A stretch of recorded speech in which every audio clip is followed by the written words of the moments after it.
personne. Donc on est en train de préparer du bois.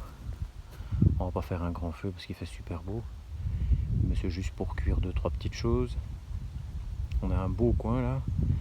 La tente, on va la mettre à mon avis ici. On a un bel espace. Mais d'abord ce qu'on va faire, parce que voilà, on ne peut pas dresser directement la tente avant 16 h. Donc ça c'est le règlement. Et on va d'abord aller se balader là-bas.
Salut tout le monde, voilà le principe de reconnaître du bois mort.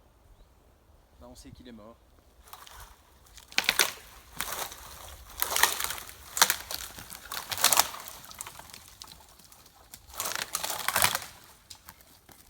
Comme ça.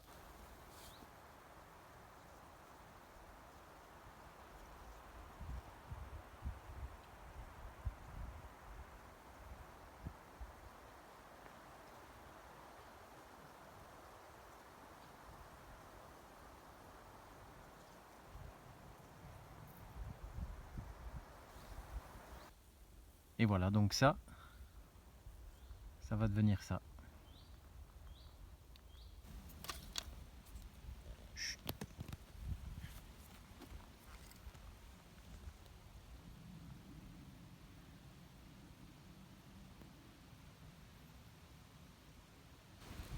Du stock de bois bien sec pour ce soir. Et là on va fabriquer un arc à flèches.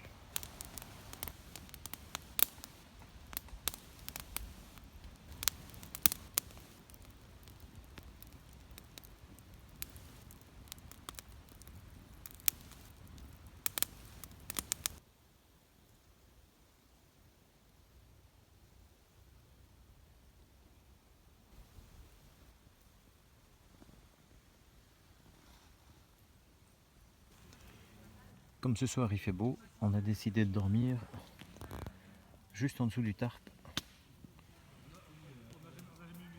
On va préparer les sacs de couchage et les matelas. Et un bon feu pour nous réchauffer.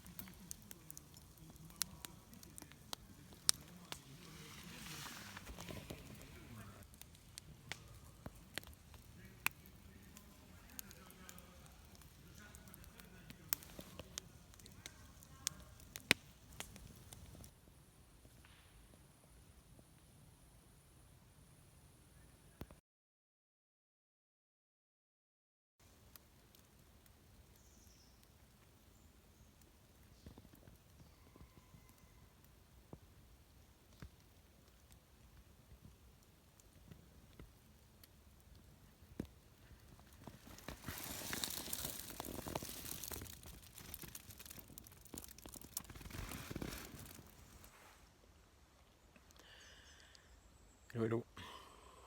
Petite balade matinale fait super beau, on doit avoir 17-18 degrés. Une première cette nuit, on a dormi uniquement sous un tarp. J'avais déjà vu plusieurs copains, on va dire ça comme ça, qui le faisaient. Alors on s'est dit cette nuit, bon, non, on va pas mettre la tente, on va dormir comme ça. Mais sincèrement, c'est étonnant. Ça fait un drôle d'effet. Juste un tarp comme ça, le matelas en dessous. Il n'y a pas cette sensation d'avoir une protection. Mais on a bien dormi, c'était sympa. Enfin, bien dormi, non. Non. On dort en bivouac, donc on dort pas bien. Mais on a dormi. On a dormi. Puis là, ce matin, j'avais les yeux ouverts vers quoi 6h, 6h30, parce qu'il y a une vache qui avait je sais pas quoi. Elle arrêtait pas de gueuler. Donc bon, ce qui fait que là, il est 9h. Prendre un petit déjeuner et surtout profiter encore de cette belle journée d'été. Une belle lumière qui arrive.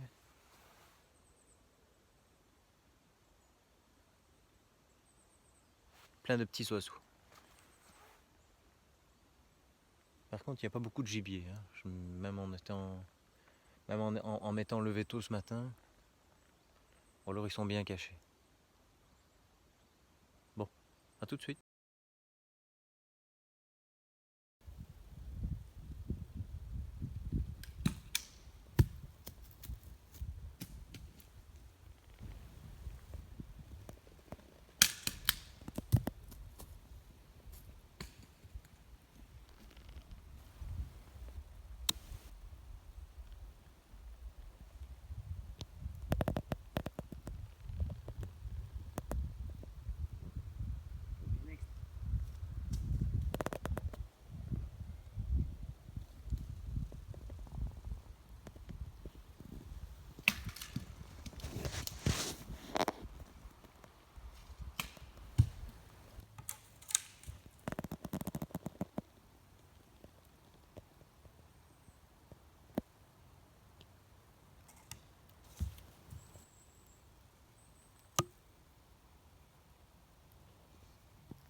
Et alors, comme promis, petit retour sur les 2 couteaux qu'on s'est offerts. Le premier, c'est celui de mon fils. Enfin, dans les 2 cas, c'est de l'acier, apparemment, de ce que j'ai lu. C'est de l'acier Damas. Donc, en fait, c'est ce petit dessin qui est là et tout. Ça, c'est vraiment comme ça dans l'acier. Et je le trouve vraiment bien fait. Enfin, lui aime bien aussi. Je trouve ça joli. C'est un coutelier belge, donc il fait tout ça à la main. Il n'y a pas de machine, quoi. Donc il travaille tout à la main. Bon, il y a l'usage d'une machine sans doute pour la lame, mais tout le reste, franchement, super bien fait, quoi. La lame, elle peut faire quoi, je dirais 11-12 cm, mais vraiment un super tranchant. Hier, on a fait plusieurs tests avec, tout ce qu'on peut faire et tout. Moi, je bâtonne pas trop, hein, surtout avec des couteaux comme ça. Par contre, lui, oui. Lui, au départ, la lame, elle était pas comme ça. Au départ, la lame, elle était comme ça. Et puis, je sais pas, j'ai voulu un petit peu personnaliser l'engin. Mais ça coupe vachement. Hein. Hier, je me suis amusé un petit peu, c'est sympa. Par contre, lui, il est différent parce que j'aimais bien parce que la lame est très épaisse. Et la prise en main est vraiment bien sympa. Très chouette.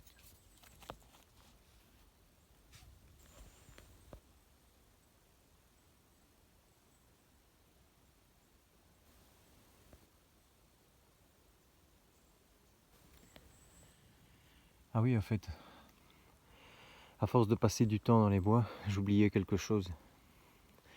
C'est de dire merci. Merci d'être si nombreux. C'est juste Génial. Tiens, et à ce propos, revenons un peu revenons un petit peu sur le fait de savoir comment la chaîne a débuté. En fait, c'est tout bête. On était en train de regarder une émission, bon parce que voilà, moi je regarde pas trop la télé, mais là on regardait une émission genre des gens qui se séparent de la société actuelle, donc qui vivent un peu en autonomie, on va dire ça comme ça, genre soit en forêt ou même dans d'autres milieux, mais bon voilà, en autonomie quoi. Et on voyait un gars, je sais plus c'était où, mais le gars vivait constamment dans les bois.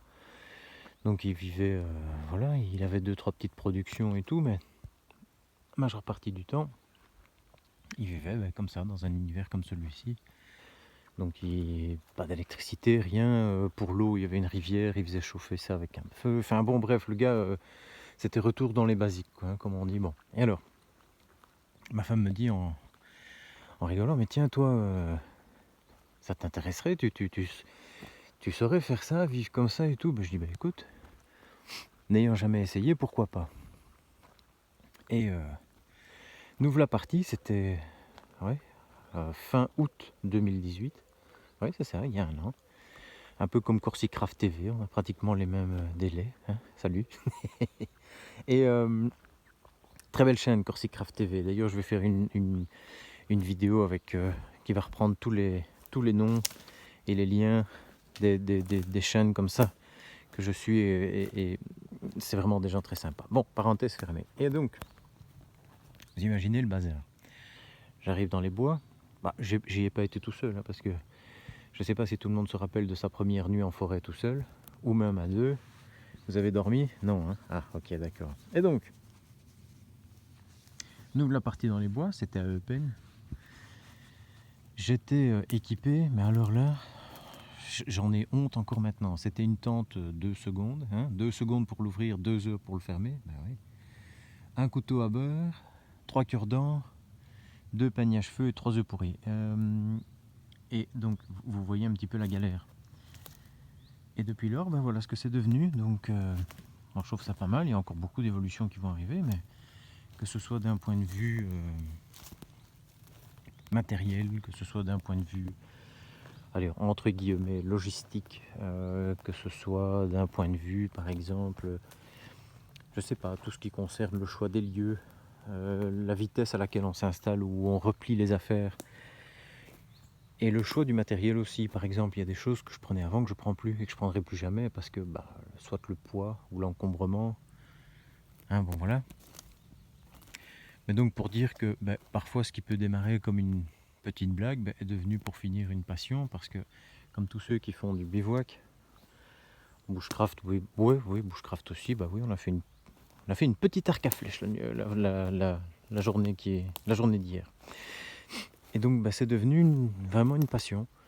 Ce qui fait que là maintenant je cherche beaucoup d'endroits, que ce soit ici ou même un petit peu en dehors des frontières et pourquoi pas un jour, pourquoi pas l'année prochaine, si tout se passe bien, mais je n'en doute pas, de faire un bivouac mais dans un pays, pour moi c'est un pays génial, enfin voilà, vous verrez lequel, ce sera une surprise, mais ça sera très très très très très très loin d'ici. On est à 11 000 km.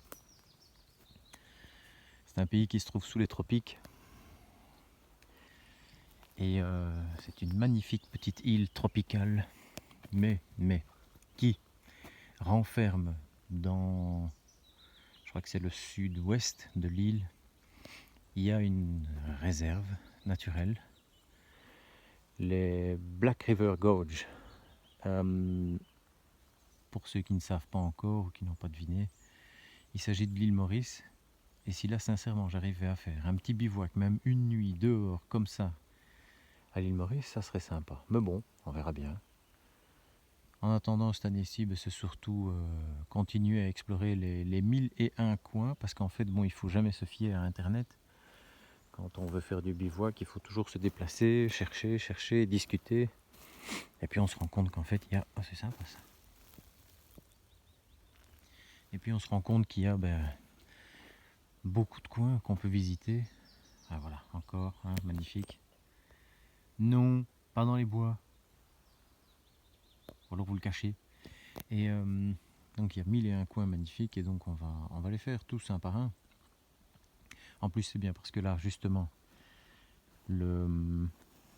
l'été commence tout doucement, enfin du moins la période estivale va commencer à se terminer, donc il y aura beaucoup moins de monde sur les points de bivouac parce qu'en général ça termine en camp de vacances et donc c'est tout sauf efficace. Un pour dormir, deux pour, je sais pas, parce que je sais pas, ils viennent avec, comme je l'ai déjà dit mille et une fois, hein, c'est casier de bière, saucisse et ça n'a rien d'intéressant. Donc voilà, donc septembre, octobre, novembre, décembre, là c'est sympa. Donc encore une fois, merci d'être si nombreux à chaque fois. Merci à tous ces gens qui reviennent et qui sont vraiment là depuis le tout début.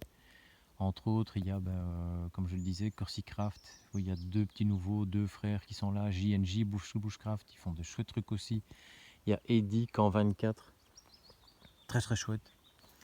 Il y a Teacher SDB, bon, ça c'est, elle est connue. Dernièrement, il y a eu, et avec beaucoup de plaisir, vraiment beaucoup de plaisir, Nico de Chartreuse Nature et aussi Christophe de Black Wolf, Christophe que tout le monde connaît, qui y avait encore, j'en ai oublié des meilleurs, par exemple Salvatore Bushcraft, très bien, la dernière vidéo qu'il a fait, c'est avec son chien, c'est juste génial. Qui encore, j'en oublie, j'essaierai de mettre tout le monde dans le lien, vraiment. Mais c'est tous des gens qui ont cette même passion de la randonnée, cette passion de passer du temps dehors, d'être au contact avec la nature. Et voilà, c'est ce qui fait que c'est une très grosse communauté en fait. Bon, il y a qui encore? Il y a Mitch Dobson. Ah, il y a un oiseau qui a passé un mauvais quart d'heure. Il y a Mitch Dobson aussi, très chouette, il fait plein de montages, enfin, c'est très chouette à voir. Enfin bref, voilà, je rajouterai tous ces gens encore. Il y a des petites chaînes, bon, des petits gars ici en Belgique, des petits jeunes, quoi. Ils commencent, ils se lancent un peu dans l'aventure. Il y a Azaral Survival et son pote. C'est deux gars qui se tiennent, ils sont potes ensemble dans la province de Namur et ils font des chouettes petits trucs. Enfin voilà, c'est tous des gens comme ça qui reviennent, qui sont là, qui mettent des commentaires, qui apportent une idée ou ce genre de choses. Et moi je trouve ça vraiment sympa, quoi. Donc parce que voilà, il n'y a pas que du positif, il faut parfois trancher aussi et dire non, écoute, là t'as déconné, ou ça c'est pas à faire, ou fais plutôt ça, fais-le comme ça. C'est toujours des bons conseils. Il n'y a pas de gens qui viennent casser pour casser en disant oui, non, ce que tu fais c'est de la merde. Non, jamais une seule fois personne n'a écrit ça, quoi. Non, voilà, c'est plutôt un avis. Et c'est des avis constructifs et ça c'est vraiment chouette. Sur ce, je vais retourner faire à manger à mon prince héritier qui dort encore. Dans le fond, si on a dormi dehors sans tente cette nuit-ci, c'est grâce à lui, hein, parce qu'il n'aime pas monter et démonter la tente, alors que ça prend 10 minutes. Mais au moins, ça nous a forcé à dormir quasiment à la belle étoile. Bon, à tout de suite. Et voilà, la vidéo est finie. J'espère que vous avez aimé. Il y avait pas mal de petits paysages et tout, c'était sympa. Et la prochaine, ça se fera d'ici une petite semaine. Alors ce que je conseille vraiment à tous, c'est d'aller voir dans la description. Je vais mettre le lien de plein de chaînes intéressantes. Parce que souvent, bon, voilà, les uns connaissent les autres et tout, mais il y a parfois des petites chaînes qui démarrent et qui valent la peine. Il faut se donner un coup de pouce, ça, voilà, donc c'est pas parce qu'on se retrouve avec, pour certains, je ne sais combien de dizaines de milliers d'abonnés, même eux font la démarche de venir sur les petites chaînes, et ça je trouve ça génial.